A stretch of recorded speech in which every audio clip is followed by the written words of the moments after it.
Hello, приятели, днес съм на шопинг с Леля ми в един магазин. Влезнахме в молте. Сега избираме дрехи. Директно искам да си намеря лента за коса. Имам и чорапите, защото съм налила. Нищо не ми харесва от тук, защото вижте какъв магазин е. Просто за такива хора, които са бабишки. Просто онова, което ми харесва, ама ми е голямо. Аз друго съм с Леля. Там видях нещо. Вижте го. Ето това. Ето там.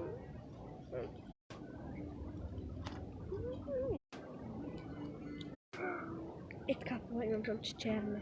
И е по-малка. Ето я бе. Ето я. Точно.